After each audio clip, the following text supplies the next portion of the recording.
Hi mga B! Welcome to a day in my life. As babaeng gusto naman magpahinga, kaya ayan, andito ngayon tayo sa bukid.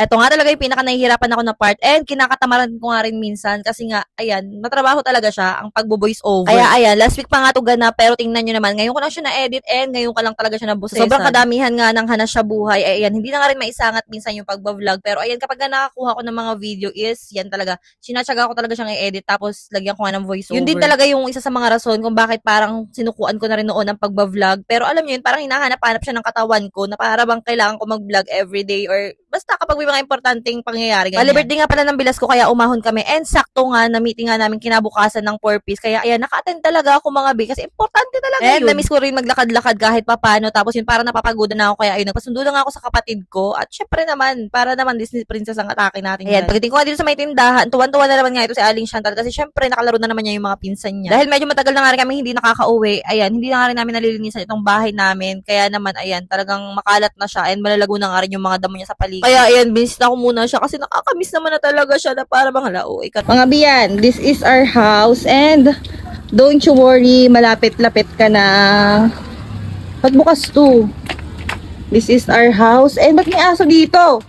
Hala, pagbukas ko talaga itong bahay namin mga bi, ayan, nagulat talaga ako kasi bakit para may aso dito na para bang iniwan naman namin itong nakalak pero bakit may aso na bagong panganak dito sa loob ng bahay, ganun. Pero hindi, ayan, okay lang talaga ako dahil aso nga yung kapatid ko tapos yun, dyan muna nila pinatuloy. Sobrang nakakamiss talaga itong bahay itong mga bi kasi alam niyo yun, ito talaga yung pinakang kauna-unahan namin na matatawag mong bahay kasi dati talaga sa maliit lang kami na kwarto tapos nakahang lang yung bahay namin, ganyan na may silong, ganun talaga siya. So yan mga bi, ito yung bahay namin ngayon, ganito yung sitwasyon, pero wag kayong mag-alala dahil aayusin na rin namin to soon dahil dito na kami ulit titira, promise yan. Sobrang nakakamiss lang dito kasi ang dami namin ditong memory, syempre dami naming alaala dito sa bahay na to, ayan. Okay pa naman siya, konting ayos lang to and pwede na namin to ulit tirahan. Ayan, yung kusina namin dati kung saan ako nagbo-vlog, ayan. Sobrang lawak nito mga bing bahay namin na to and dyan. Huwag kayong mag-alala dahil soon makikita nyo nakaulit kami dito nagwa-vlog na maayos, malinis, ayan. Kasi mas okay dito, mas peaceful talaga dito at talaga namang parang alayo-layo mo sa problema kapag andito ka sa bahay na to. Kaya gusto ko na rin to maayos pero hindi pa sa ngayon. Siguro pag nakaipon-ipon pa kami ng kauntian, ayan, go. Sobrang lalaki na rin yan, oh, tingnan nyo. Sobrang lalaki na rin yung mga tanim ko na yan, oh.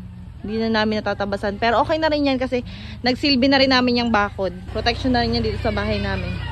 O, ba't naiyak? Ba't naiyak? Sige din. Dandan.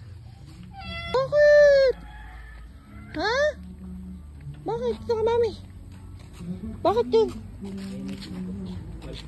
O diba, dito kasi ganyan lang yung maririnig mo, maingay lang ng pamangkin mo, tilaok ng manok, yung kukak ng palakak, yun, ganun lang talaga, ganun lang katahimik. And ayan, tanghali na nga ng mga oras na to, and dumating na nga sila papa, tapos si tita galing sa bayan, talagang namasahero pa siya kahit, ayun, may sakit si papa, kaya talagang kailangan natin magpayaman, para naman hindi ganyan. Ano yan, tahimik yan, tahimik, dandan, ha?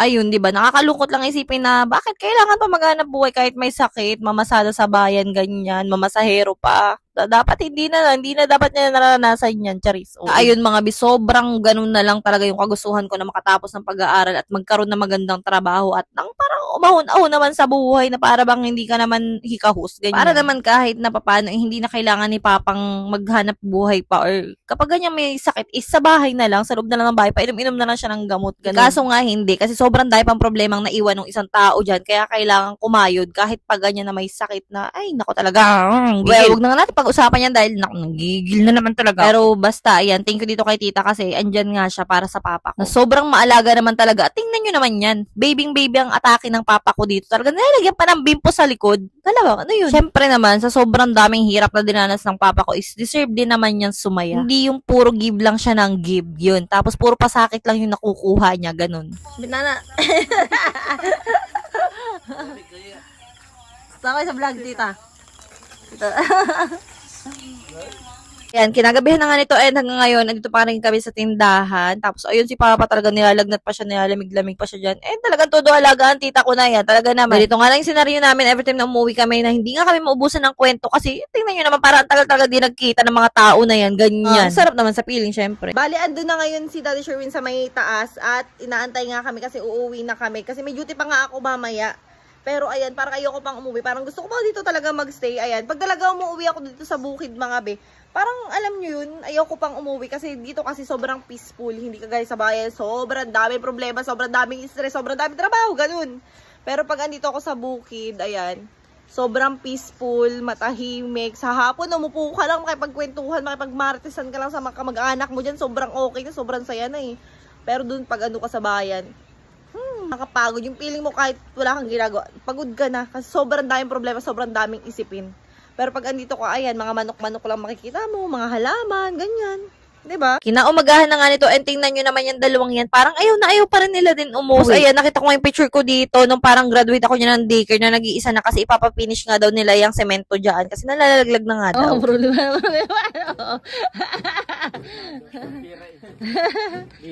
Dala-dala.